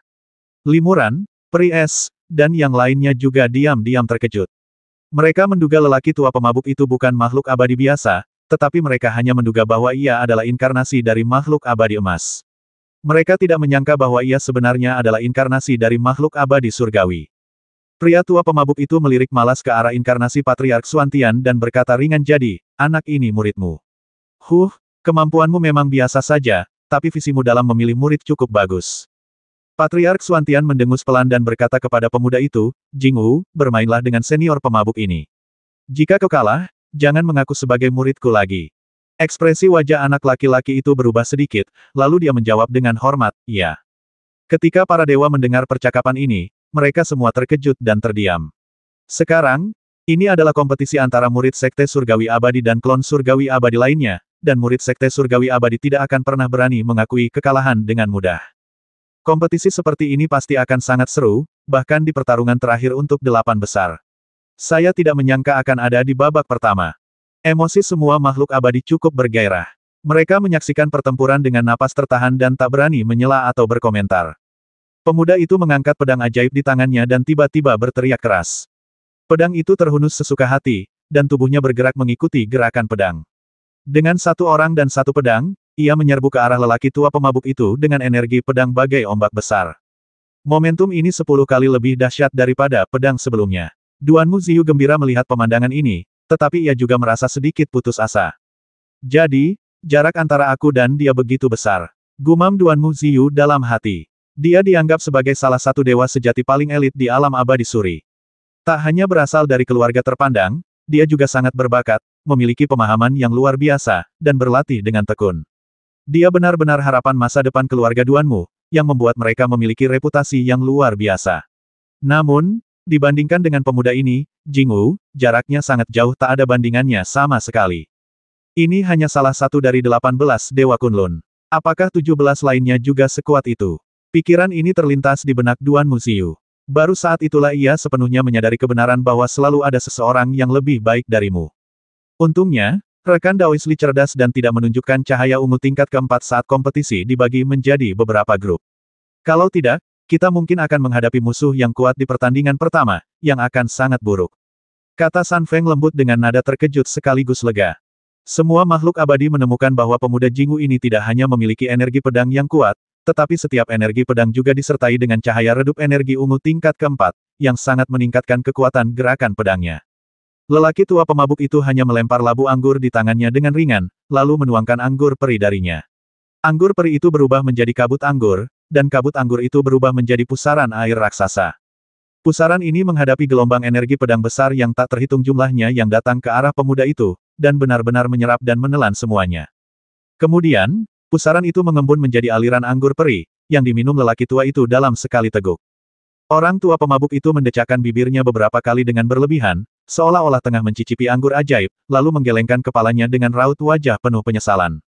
Sayang sekali, atribut air dikenal karena sifatnya yang tak berujung dan abadi, tetapi energi pedangmu terlalu dahsyat. Terlalu kuat, tetapi tidak cukup kuat. Itu bukan cara yang benar. Sayang sekali bakat sebaik itu diajarkan dengan cara yang salah. Ayo pergi, jangan adakan kompetisi ini. Pria tua pemabuk itu mendesah, lalu terbang meninggalkan ruang tak terbatas itu tanpa menoleh ke belakang. Para dewa merasa sangat kasihan. Mereka tidak menyangka lelaki tua pemabuk ini begitu ceroboh. Setelah melihat kelemahan lawannya, ia langsung menyerah. Akibatnya, para dewa tidak akan bisa menyaksikan pertarungan puncak ini. Terima kasih atas bimbinganmu, senior. Jingwu muda membungkuk kepada lelaki tua pemabuk yang pergi, lalu membungkuk hormat kepada avatar Patriark Xuantian yang maha kuasa sebelum meninggalkan ruang tanpa batas. Karena lelaki tua pemabuk itu telah mundur lebih dulu, kompetisi ini tetap dianggap sebagai kemenangan Jingwu. Patriark Xuantian mendengus dingin, tidak berkata apa-apa lagi. Pria tua pemabuk itu tidak meninggalkan konferensi 10.000 dewa. Ia masih menyaksikan pertempuran antar dewa, tetapi para kultivator di dekatnya menjadi jauh lebih hormat kepadanya. Tim Zixiao memenangkan 3 pertandingan berikutnya dengan mudah, dan hasil ini tidak mengejutkan. Kompetisi terus berlanjut silih berganti, tetapi pertarungan yang sangat dinantikan antara para master papan atas tak kunjung terjadi. Sesekali, beberapa kultivator bertarung hingga seri, tetapi kekuatan magis mereka jauh lebih rendah daripada Jingwu muda. Nafsu makan para dewa telah tergugah oleh kompetisi antara Jingwu dan lelaki tua pemabuk itu, sehingga kompetisi lainnya tidak terlalu menarik. Pada hari kedua, tim Namong memasuki lapangan. Lawan mereka rata-rata berkekuatan sedang. Duanmu Ziyu DKK, berjuang keras, memenangkan 3 pertandingan dan kalah 1 kali, serta berhasil lolos ke babak selanjutnya. Beberapa hari kemudian, akhirnya giliran Limuran dan yang lainnya untuk bertarung. Limuran dan keempat makhluk abadi lainnya terbang ke pintu masuk ruang tak terbatas. Beberapa saat kemudian, lawan mereka, keempat makhluk abadi dari tim lapangan es, juga tiba. Limuran dan yang lainnya sedikit terkejut melihat lawan mereka. Sebelumnya, mereka telah meneliti tim Icefield, yang berasal dari negeri peri Icefield dan terdiri dari 4 peri anggun yang menguasai teknik-teknik yang berkaitan dengan es. Namun, hari ini, mereka hanya melihat 3 peri dan seorang kultivator paruh baya yang gemuk, setengah tinggi badan orang normal. Kultivator itu pendek dan gemuk, menyerupai bakso raksasa. Berdiri di samping ketiga peri es berbaju putih, kontrasnya sangat mencolok dan lucu. Tetua abadi emas yang memimpin kompetisi mengumpulkan token identitas 8 dewa dari kedua tim dan, setelah memeriksanya satu persatu, berkata, ternyata tim Icefield telah melakukan pergantian pemain. Sesuai aturan kompetisi, sebelum setiap babak, semua orang kecuali kapten utama memiliki kesempatan untuk melakukan pergantian pemain. Namun, rekan abadi Huang Su, Anda adalah anggota tim Xuan Xiao dari alam abadi 9 surga. Mengapa Anda mewakili tim Icefield di babak pertama ini? Apakah dia seorang kultivator dari negeri dongeng Jiuxiao? Limuran dan yang lainnya terkejut ketika mendengar ini. Mereka tidak menyangka pria pendek dan gemuk ini memiliki latar belakang yang begitu hebat. Huang Su menyeringai. Haha, lagi pula, lawan tim Xuan Xiao di babak pertama terlalu lemah. Bahkan jika aku tidak bergerak, mereka masih bisa menang dengan mudah. Konferensi 10.000 dewa adalah kesempatan emas bagi semua dewa untuk menunjukkan kekuatan magis mereka dan berharap dihargai oleh para master. Aku berharap bisa bertanding dengan lawan yang lebih kuat, agar aku bisa menunjukkan kemampuanku dan mendapatkan dukungan dari para master abadi. Oh, tanya tetua abadi emas penasaran, apakah ada orang di tim Wuming yang sekuat yang disebutkan oleh rekan abadi Huang? Itu dia. Huang Su menunjuk Limuran dan berkata, kudengar dari seorang rekan abadi di alam abadi Sura bahwa Li ini telah menguasai tingkat keempat Kilau Ki Ungu puluhan tahun yang lalu. Dia pasti lawan yang tangguh. Jadi begitu, Li Muran terkejut. Pihak lain benar-benar datang untuknya. Semoga rekan Huang dapat ditarik untuk bertarung melawan rekan Li. Tetua Jinxian tersenyum penuh arti, lalu mengatur agar 8 dewa mengundi untuk menentukan urutan pertandingan. Hasilnya, seperti yang diinginkan Huang Su dan lainnya, dia benar-benar tertarik untuk bersaing dengan Limuran dan bermain di babak ketiga. Limuran sedikit mengernyit. Terlalu banyak misteri dalam pengundian untuk menentukan pasangan. Para dewa memiliki trik yang tak terhitung jumlahnya. Dengan bermain-main dengan beberapa trik, mereka dapat membuat pasangan, yang tampaknya ditentukan oleh surga, tampak diatur secara diam-diam oleh manusia. Huang Su sangat bangga akan hal ini. Huan Ling Er tak kuasa menahan diri untuk meludah. Melihat penampilanmu, aku khawatir kau tidak akan disukai oleh para master. Lebih baik kau ganti tubuhmu dan bangun kembali tubuh abadimu. Mungkin masih ada kesempatan. Huang Su mencibir, penampilan hanyalah ilusi. Seorang master sejati tidak akan peduli dengan itu. Itu belum tentu benar. Huan Ling Er tertawa, melihatmu seperti ini, aku tahu kau sudah punya ibel di dalam dirimu. Bagaimana kau bisa memahami Dao Agung jika pikiranmu gelisah? Setelah pengundian, kompetisi dimulai. Babak pertama diperebutkan oleh peri es. Baik peri es maupun lawannya mempraktikkan teknik yang berelemen es, dan keduanya adalah kultivator wanita, dengan aura yang agak mirip. Namun, gerakan awal mereka menunjukkan perbedaan yang mencolok. Dengan satu semburan udara dingin, peri es menyegel lawannya, dan dengan mudah memenangkan babak pertama. Ketika para kultivator dengan metode kultivasi yang sama berkompetisi, kemenangan atau kekalahan ditentukan oleh pemahaman mendalam mereka tentang kekuatan hukum. Kekuatan es peri es jauh melampaui lawannya, jadi satu gerakan saja sudah cukup untuk mengalahkannya. Di game kedua, Huan Ling Er tidak perlu berjuang keras. Hanya butuh waktu kurang dari sebatang dupa untuk mengalahkan lawan, dan tim Wuming kembali memenangkan game. Limuran merasa lega. Selama dia memenangkan game ketiga, timnya akan menang. Sekalipun San Feng tidak kalah dari pemain utama lawan di game keempat, itu tidak akan memengaruhi situasi secara keseluruhan. Teman Li, silakan masuk. Huang Su terbang ke angkasa tak terbatas terlebih dahulu dan menyapa Limuran. Limuran kemudian terbang masuk juga. Saat memasuki ruang tanpa batas itu, ia merasakan perbedaan yang dramatis. Dari luar, Ruang tanpa batas itu tampak hanya beberapa ratus mil luasnya, tetapi dari dalam, rasanya hampir tak terbatas. Energi surgawi di sekitarnya dapat dimobilisasi dengan bebas, tanpa batasan tempat kompetisi. Terlebih lagi, dari angkasa tak terbatas, kita dapat dengan jelas melihat para dewa menyaksikan pertempuran dari kejauhan, tetapi para dewa ini bagaikan hantu, terlihat tetapi tak tersentuh. Mereka tampak 100 mil jauhnya, tetapi sebenarnya mereka sangat jauh, jadi tidak perlu khawatir akan memengaruhi persaingan. Dewa abadi ini datang khusus untuk sesama dewa abadi Li, jadi tolong jangan mengecewakanku. Huang Su memberi hormat dengan tinjunya secara formal, lalu segera mengeluarkan sebilah pedang abadi. Pedang itu ramping dan bilahnya fleksibel. Huang Su menggoyangkannya dengan ringan, dan badan pedang itu meliuk seperti ular roh. Dengan suara Swiss, cahaya pedang yang berkelok-kelok melesat keluar seperti ular roh. Permukaan cahaya pedang itu berkilauan dengan cahaya ungu. Setelah diamati lebih dekat, ternyata ada 4 lapisan halo. Cahaya ungu tingkat keempat. Hati Limuran tergerak. Lawannya memang luar biasa. Tak heran ia berani berganti tim dan bertarung dengannya meskipun ia tahu bahwa lawannya telah menguasai cahaya ungu tingkat keempat. Rekan abadi Li, hati-hati. Suara Duan Muziyu tiba-tiba terdengar di telinga Limuran. Meskipun orang ini bukan dewa surgawi seperti 18 dewa Kunlun, dia juga seorang dewa sejati yang muncul dari alam abadi 9 surga. Kekuatannya hanya kalah dari 18 dewa Kunlun. Limuran mengangguk diam-diam, lalu dia meraih udara, cahaya peri yang cemerlang berkelebat di telapak tangannya, lalu pedang peri tanpa nama dengan cahaya berkilauan muncul. Tolong! Limuran diam-diam memobilisasi aliran energi sejati, dan lapisan cahaya ungu muncul di pedang tanpa nama itu, yang juga merupakan 4 lapisan lingkaran cahaya ungu. Dia juga bisa menggunakan cahaya ungu tingkat keempat. Para dewa bersorak gembira melihat ini. Sepertinya pertarungan puncak lainnya akan segera dimulai. Limuran mengangkat kedua jarinya dan mengarahkannya ke udara. Pedang tanpa nama itu berubah menjadi aliran cahaya dan melesat keluar. Energi ungu primordial di sekitarnya langsung terpengaruh dan berubah menjadi ribuan cahaya pedang, semuanya melesat ke arah Huang Su. Cahaya ungu redup memancar di permukaan setiap cahaya pedang. Huang Su segera mengayunkan rapier di tangannya dengan ekspresi serius. Meskipun tubuhnya pendek dan gemuk seperti bola, keterampilan pedangnya memang sangat lincah dan cepat. Energi pedang yang tak terhitung jumlahnya bagaikan ular menyembur keluar dari rapier yang berkelok-kelok, menuju ribuan cahaya pedang yang dilepaskan oleh Limuran.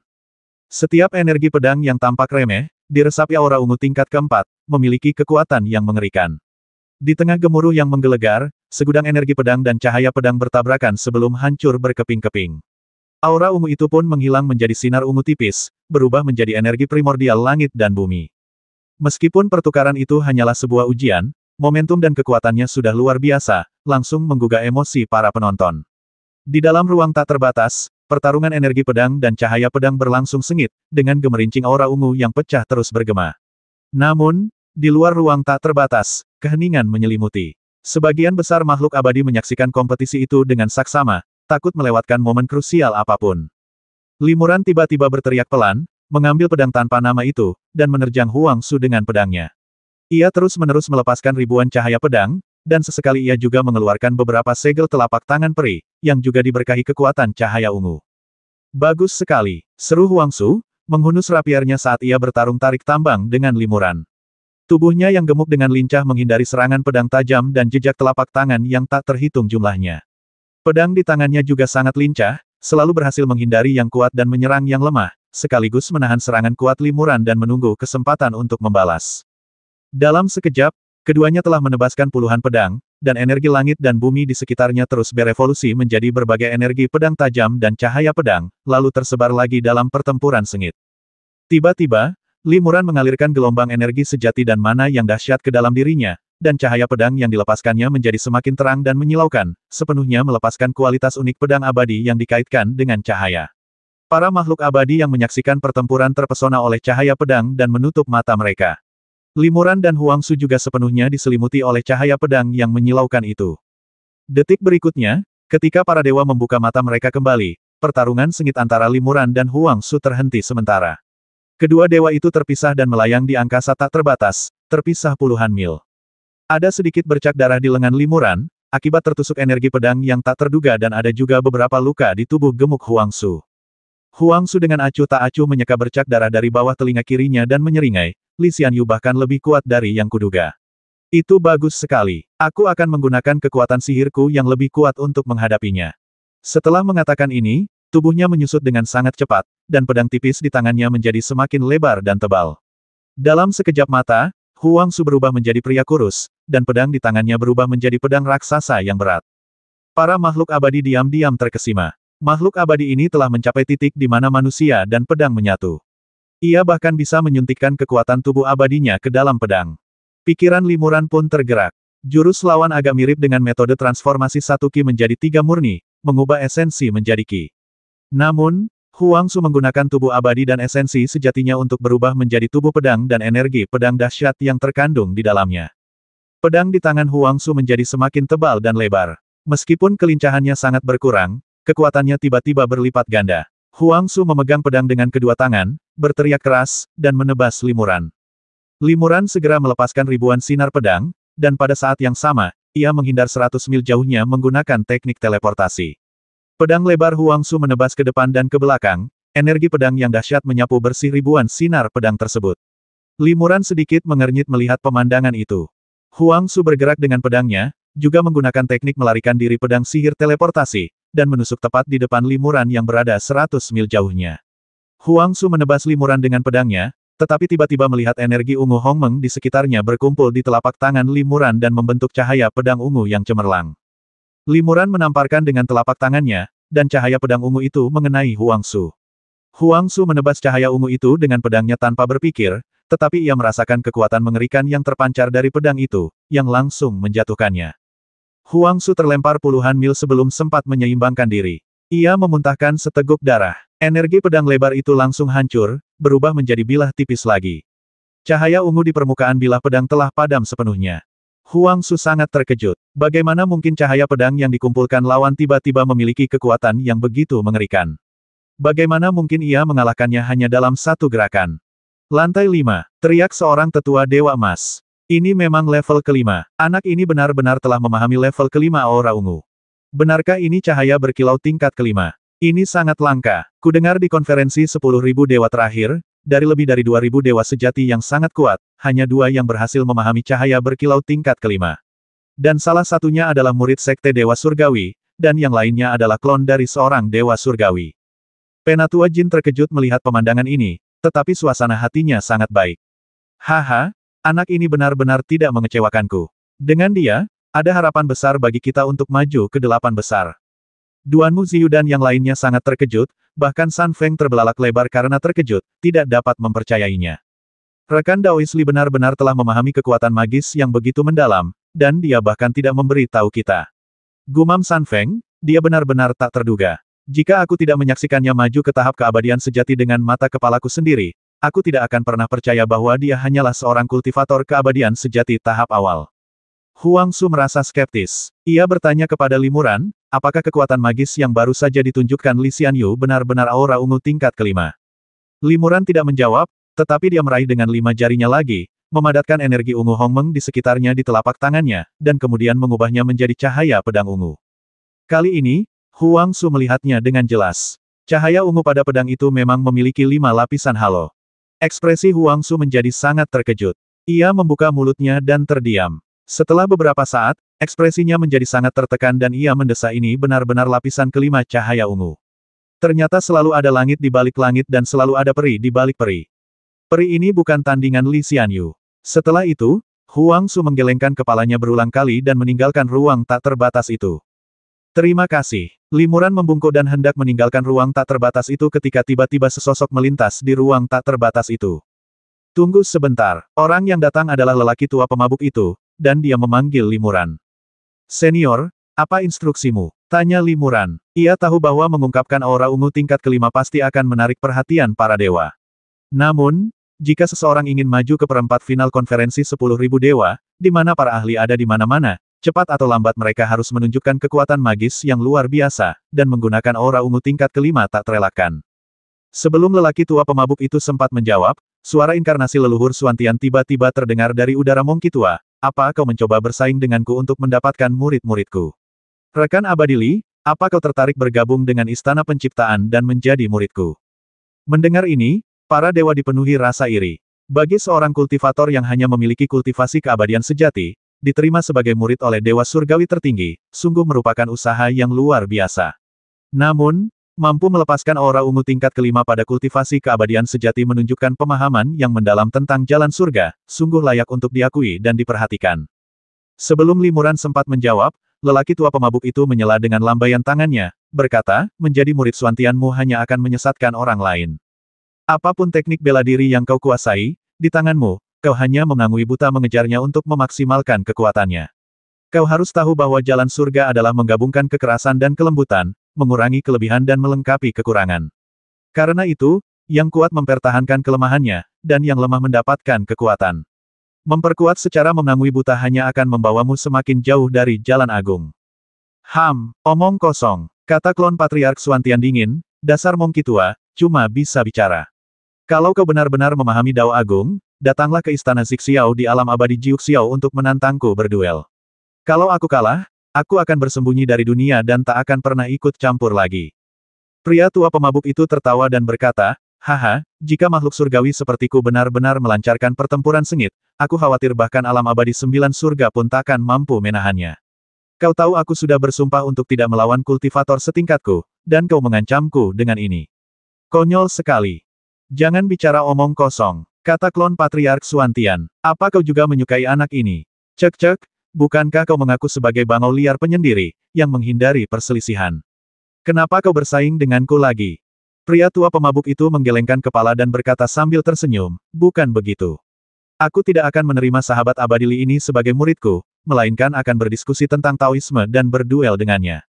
Pertarungan Dao. Li Muran tercengang. Konferensi 10.000 dewa memiliki aturan khusus. Jika seorang kultivator dengan teknik unik atau kekuatan luar biasa muncul dalam sebuah kompetisi, dan para dewa lainnya ingin belajar darinya, mereka hanya perlu menghasilkan harta karun yang akan menggoda kultivator lain tersebut, dan mereka akan dapat menantangnya berduel tanpa ada pemenang. Hal semacam ini terkadang terjadi selama konferensi 10.000 dewa sebelumnya. Misalnya, seorang tetua dewa emas yang berlatih pedang mungkin menyaksikan seorang kultivator dewa sejati menampilkan ilmu pedang yang unik selama kompetisi, dan akan sangat ingin mempelajarinya lebih lanjut, berharap dapat memahami beberapa prinsip Dao surgawi yang sangat berguna.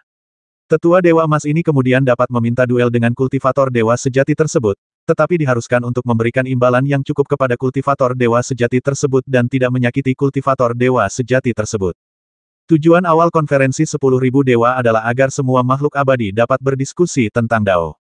Aturan bertarung dan berdiskusi tentang Dao ini bertujuan untuk memfasilitasi pertukaran antara makhluk tingkat tinggi dan para kultivator yang berpartisipasi dalam kompetisi. Karena bahkan di antara para kultivator dewa sejati, terdapat banyak orang dengan pemahaman yang sangat tinggi. Dao yang mereka pahami terkadang unik, dan juga memiliki makna penting bagi makhluk dengan kultivasi yang lebih tinggi.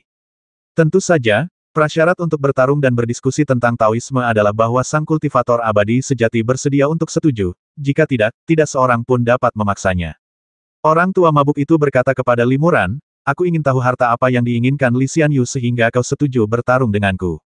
Li Muran merenung sejenak, lalu tersenyum tipis aku ingin anggur berkualitas baik yang ada di dalam labu anggur milikmu itu. Pria tua pemabuk itu tertegun sejenak, lalu menggelengkan kepalanya berulang kali ini tidak akan berhasil. Anggur abadi ini semua adalah hartaku, bagaimana mungkin aku memberikannya kepada Li Xianyu? Li Xianyu, tolong ubah syaratnya. Bahkan jika itu berarti meminta harta abadi, aku bersedia memberikannya kepadamu. Tidak perlu harta abadi, kata Li Muran sambil tersenyum, kalau begitu aku juga tidak mau semua anggur abadi. Bagaimana kalau aku minum sedikit saja? Orang tua yang mabuk itu tampak ragu-ragu benarkah hanya satu teguk. Silakan minum sedikit. Li Muran mengangguk. Para dewa sangat terkejut. Harta karun peri jauh lebih berharga daripada seteguk anggur peri. Mengapa Li Muran hanya menginginkan seteguk anggur peri dan bukan harta karun? Mengapa ia tidak memanfaatkan kesempatan itu untuk meminta pihak lain menerimanya sebagai murid? Baiklah. Pria tua pemabuk itu merenung sejenak, akhirnya mengambil keputusan dan dengan enggan melemparkan labu di tangannya kepada Li Muran anakmu benar-benar tahu apa yang enak, kau bahkan tahu cara meminta minum padaku. Setuju? Kau hanya boleh minum satu teguk, kalau kau minum lebih banyak, kau tidak akan sanggup membayarnya. Baik, Li Muran menyetujui, mengambil labu anggur dan segera membukanya. Li Muran mengendus labu anggur itu pelan-pelan dan langsung merasakan aroma anggur yang kaya. Li Muran memujinya dengan lantang anggur yang enak. Setelah berkata demikian, dia membuka mulutnya lebar-lebar dan menuangkan labu anggur itu ke udara. Anggur abadi berubah menjadi aliran setipis ibu jari dan mengalir ke mulut Li Muran. Li Muran membuka mulutnya untuk menerima anggur abadi itu, tanpa bergerak atau menelan. Namun, mulutnya seperti lubang tanpa dasar. Anggur abadi mengalir lama sekali, tetapi tidak dapat memenuhi mulutnya. Cukup, cukup, kata lelaki tua mabuk itu dengan cemas, satu gigitan ini sudah terlalu banyak. Limuran tertawa terbahak-bahak, lalu diam dan mengembalikan labu anggur itu kepada lelaki tua itu. Lelaki tua itu menimbang labu itu beberapa kali dan merasa sedih kau benar-benar minum lebih dari setengahnya. Anggur yang enak, puji Limuran lantang. Ia masih tampak tidak menelan anggur itu, tetapi ia mengecap bibirnya dengan serius beberapa kali, seolah-olah sedang mencicipi minuman yang nikmat itu. Oh, pria tua pemabuk itu melirik Limuran dengan penuh arti dan berkata, katakan padaku, apa yang istimewa dari anggurku? Limuran menikmatinya sejenak, lalu mengangguk pelan dan berkata, jalan surga tak terhitung banyaknya, dan sungguh, tak ada yang mengandung jalannya sendiri. Senior benar-benar telah menyeduh tahu yang ia pahami ke dalam labu anggur abadi ini. Meminum anggur abadi ini seperti menikmati tahu dari senior. Saya telah merasakan manfaatnya yang luar biasa. Terima kasih banyak, senior. Setelah mengatakan ini, Limuran tiba-tiba membuka mulutnya dan menyemburkan kabut anggur. Kabut ini berubah menjadi pusaran, menyedot seluruh energi langit dan bumi di sekitarnya. Di dalam kabut anggur, terdapat cahaya ungu redup yang bersinar. Cahaya ungu ini juga merupakan cahaya redup dari lapisan kelima energi ungu. Pria tua pemabuk itu terkejut melihat ini. Ia menatap pusaran kabut anggur dengan tak percaya sejenak, lalu mengulurkan jarinya dan menjentikannya.